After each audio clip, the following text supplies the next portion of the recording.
Hi hello welcome back to my vlog. ಎಲ್ಲರೂ ಹೇಗಿದ್ದೀರಾ? I hope ನೀವೆಲ್ಲರೂ ಚೆನ್ನಾಗಿದ್ದೀರಾ ಅಂತ ಭಾವಿಸ್ತಾ ಈ ಒಂದು ವ್ಲಾಗ್ನ ಸ್ಟಾರ್ಟ್ ಮಾಡ್ತಾ ಇದ್ದೀನಿ. ಸೊ ಇವತ್ತು ಸಂಡೇ ಆಗಿರುತ್ತೆ, ಅಂದರೆ ನೆನ್ನೆ ಸಂಜೆ ಬಂದು ಏನೂ ಕೆಲಸ ಮಾಡೋಕ್ಕಾಗಲಿಲ್ಲ.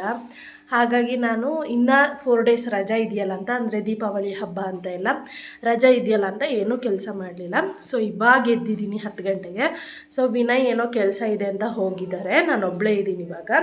ಸೊ ಫಸ್ಟು ತಲೆಗೆ ಎಣ್ಣೆ ಹಚ್ಕೋಬೇಕು. ಸೊ ಎಣ್ಣೆ ಹಚ್ಕೊಂಡು ಕೆಲಸನ ಸ್ಟಾರ್ಟ್ ಮಾಡೋಣ ಬನ್ನಿ. ಆ್ಯಂಡ್ ಇವತ್ತು ಏನೆಲ್ಲ ಆಗುತ್ತೆ, ಹೇಗಿರುತ್ತೆ ಸಂಡೇ ಅಂತ ನೋಡೋಣ ಬನ್ನಿ. ಎಸ್ ಗೈಸ್, ಇವಾಗ ತಾನೇ ನಾನು ಆಯಿಲ್ನ ಹಚ್ಕೊಂಡಿದ್ದೀನಿ. ಸೊ ಇವಾಗ ಕೆಲಸನ ಸ್ಟಾರ್ಟ್ ಮಾಡಬೇಕು. ಸೊ ಮನೆ ಫುಲ್ಲು ಒಂಥರ ಮೆಸ್ಸಿ ಆಗಿಬಿಟ್ಟಿದೆ. ಅಂದರೆ ನಾನು ವಾರಕ್ಕೆ ಒಂದ್ಸಲನೇ ಮನೆ ಕ್ಲೀನ್ ಮಾಡೋದು, ಬಿಕಾಸ್ ಡೈಲಿ ಬೆಳಗ್ಗೆ ಎದ್ದು ಹೋಗಿ ಬಂದು ಒಂಥರ ರಿಸ್ಕ್ ಆಗಿಬಿಡುತ್ತೆ. ಅದು ಇವಾಗ ಫ್ರೆಶರ್ ಆಗಿರೋದ್ರಿಂದ ಅಂತೂ ಸಖತ್ ಓದಬೇಕಾಗುತ್ತೆ, ಹಾಗೆ ಹೀಗೆ ಎಲ್ಲ ಸ್ವಲ್ಪ ಕಷ್ಟ ಇರುತ್ತೆ. ಬಿಡಿ ಹೋಗಲಿ. ಆ್ಯಂಡ್ ಇವಾಗ ಕೆಲಸನ ಸ್ಟಾರ್ಟ್ ಮಾಡೋಣ ಬನ್ನಿ. ನೋಡಿ ಗಾಯ್ಸ್, ಎಲ್ಲ ಒಂಥರ ಎಲ್ಲ ಅಲ್ಲಲ್ಲೇ ಬಿಟ್ಬಿಟ್ಟಿದ್ದೀನಿ. ಸೊ ಅಡುಗೆ ಮನೆಯೂ ಏನು ಕ್ಲೀನ್ ಮಾಡಿಲ್ಲ. ಸೊ ಇವಾಗ ಎಲ್ಲ ಒಂದು ಕಡೆಯಿಂದ ಕ್ಲೀನ್ ಮಾಡೋಣ ಬನ್ನಿ. ಎಸ್, ಇವತ್ತು ನಾನು ಲೇಟಾಗಿ ಎದ್ದೆ ಅಂತ ಹೇಳಿ ವಿನಯ್ ಬರ್ತಾ ಫೋನ್ ಮಾಡಿದರು, ತಿಂಡಿ ಮಾಡಿದ್ಯಾ ಅಂತ. ಸೊ ಮಾಡಿಲ್ಲ ಅಂದಿದ್ದಕ್ಕೆ ಸೊ ಆನ್ ದ ವೇ ಬರ್ತಾ ದೋಸೆನ ತಂದಿದ್ರು. ಸೊ ಅದನ್ನು ಇವಾಗ ತಿನ್ಕೊಂಡು ನೆಕ್ಸ್ಟ್ ಕೆಲಸನ ಸ್ಟಾರ್ಟ್ ಮಾಡಬೇಕು. ಗೈಸ್ ನೋಡಿ, ನಮ್ಮ ಮನೆಯವರ ಪಾಪನ ಮಾತಾಡಿಸ್ತಾರೆ. ವಾ ವಾ ವಾ ವಾ ವಾ ಬರೋದೇ ಇಲ್ಲ ನೋಡಿ ಗೈಸ್, ಒದ್ರಿ ಅಂದರೆ ಯಾವ ಅವತಾರದಲ್ಲಿ ಒದ್ರದೆ. ಎಸ್ ಬನ್ನಿ ಕಸ ಗುಡಿಸೋಣ. ಎಸ್, ಇವಾಗ ನಾನು ಎಲ್ಲ ಕಡೆನೂ ಕಸ ಗುಡಿಸ್ಕೊಬಂದು ಸೊ ಇವಾಗ ಒಂದು ಕಡೆ ಎತ್ಕೊಳ್ಳೋಣ ಅಂತ ಗುಡ್ಡೆ ಮಾಡ್ತಾಯಿದ್ದೀನಿ. ಆಮೇಲೆ ಇವತ್ತು ನೀರು ಖಾಲಿ ಆಗಿತ್ತು ಅಂತ ಓನರ್ ಇವತ್ತು ಟ್ಯಾಂಕಲ್ಲಿ ನೀರು ಹಾಕಿಸ್ತಾಯಿದ್ರು.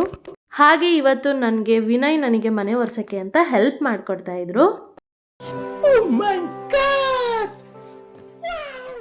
ಗೈಸ್, ಫೈನಲಿ ಫ್ರೆಶ್ ಅಪ್ ಎಲ್ಲ ಆಗಿ ಸೊ ಇವಾಗ ನೆಕ್ಸ್ಟ್ ಎಲ್ಲಿ ಹೋಗ್ತೀವಿ ಅಂತ ತೋರಿಸ್ತೀವಿ.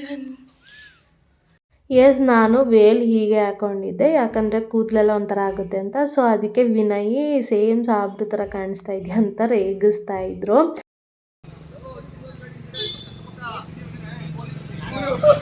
ಗೈಸ್, ನಾವು ಸುಮ್ಮನೆ ಜಸ್ಟ್ ವಿಡಿಯೋ ಶೂಟ್ ಮಾಡೋಕ್ಕೆ ಅಂತ ಬಂದಿದ್ದೀವಿ. ನೋಡಿ ನಮ್ಮ ಕಷ್ಟ ಹೀಗೆ, ಅಂದರೆ ಜಸ್ಟ್ ಮಾಡಲೇಬೇಕು ಅಂತೇನಿಲ್ಲ, ಸುಮ್ಮನೆ ನನಗಿಷ್ಟ ಅಂತ ಮಾಡೋದಷ್ಟೆ. ಎಸ್, ನಾವು ವಿಡಿಯೋ ಶೂಟ್ ಮಾಡಿಕೊಂಡು ಹಾಗೆ ಅಲ್ಲಿ ಒಂದು ಪಾರ್ಕ್ ಇತ್ತು ಅಂತ ಹಾಗೆ ಕುತ್ಕೊಂಡಿದ್ವಿ. ಸೊ ಇವಾಗ ನಾವು ಹೊರಡಬೇಕು. ಸೊ ಹಾಗೆ ಕುತ್ಕೊಂಡೆಲ್ಲ ಎತ್ತಿಟ್ಕೋತಾ ಇದ್ವಿ. ಆ್ಯಂಡ್ ಲೇಟರ್ ಇವಾಗ ವಿನಯ್ಗೆ ಬಾ ಹೋಗೋಣ ಅಂತ ಹೇಳಿ ಸೊ ಇವಾಗ ಹೊರಡ್ತಾ ಇದ್ದೀವಿ. ನೋಡಿ ಹೊರಡೋಣ. ಎಸ್, ನಾವು ಫೈನಲಿ ಹೊರಟ್ವಿ. ಸೊ ಇವತ್ತು ನಮ್ಮದು ವಿಡಿಯೋ ಶೂಟ್ ಹೇಗಿತ್ತು ಅಂತ ನಾನು ಇನ್ಸ್ಟಾಗ್ರಾಮ್ನಲ್ಲಿ ಎಡಿಟ್ ಮಾಡಿ ಹಾಕಬೇಕು. ಸೊ ನಾನು ಟೈಮ್ ಆದಾಗ ಎಡಿಟ್ ಮಾಡಿ ಹಾಕ್ತೀನಿ. ಸೊ ಹಾಗೆ ಮಾತಾಡ್ಕೊಂಡು ಹೋಗ್ತಾ ಇದ್ವಿ. ಆ್ಯಂಡ್ ಹಾಗೆ ರೋಡಲ್ಲಿ ಹೋಗ್ತಾ ಇರೋದನ್ನು ಹಾಗೆ ವೀಡಿಯೋ ಮಾಡ್ಕೊಂಡ್ವಿ. ಆಮೇಲೆ ಹೋಗ್ತಾ ಕೋನ್ ಐಸ್ ಕ್ರೀಮ್ ತೊಗೊಂಡು ಹೋಗೋಣ ಅಂತ ಹೇಳಿ ಬೇಕ್ರಿಗೆ ಪಾರ್ಕ್ ಮಾಡಿದ್ವಿ. ಹಾಗೆ ಯಾವ ಐಸ್ ಕ್ರೀಮ್ ಬೇಕು ತೊಗೊಳಕ್ಕೆ ಅಂತ ಹಾಗೆ ನೋಡ್ತಾ ಇದ್ವಿ. ಸೊ ಫೈನಲಿ ಒಂದು ಅರುಣ್ ಐಸ್ ಕ್ರೀಮ್ ಡಬಲ್ ಚಾಕ್ಲೇಟ್ನ ತೊಗೊಂಡ್ವಿ. ಸೊ ಅದು ಒಂದಕ್ಕೆ 50 ರೂಪೀಸ್ ಆಯಿತು. ಸೊ ಲೇಟರ್ ಅದನ್ನ ತಗೊಂಡು ನಾವು ಸೀದಾ ಮನೆ ಹತ್ರ ಬಂದ್ವಿ. ಆ್ಯಂಡ್ ಮನೆಗೆ ಬಂದು ಸ್ವಲ್ಪ ಕೆಲಸ ಬಾಕಿ ಇತ್ತು. ಆ್ಯಂಡ್ ಆವಾಗ ಬಟ್ಟೆ ಒಗ್ಯೋಕ್ಕೆ ಅಂತ ಕುತ್ಕೊಂಡು ಬಟ್ಟೆ ಎಲ್ಲ ವಾಶ್ ಮಾಡಿ ಮುಗಿಸ್ಬಿಡೋಣ ಕೆಲಸನ ಅಂತ ಹೇಳಿ ಬಟ್ಟೆ ವಾಶ್ ಮಾಡೋಕ್ಕೆ ಕುತ್ಕೊಂಡೆ.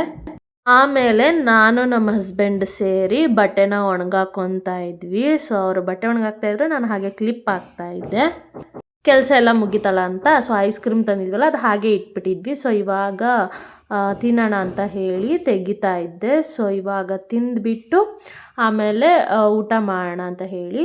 S guys, so ice cream ತಿಂದಾಯಿತು ಆ್ಯಂಡ್ ಇವಾಗ ಊಟ ಮಾಡಬೇಕು.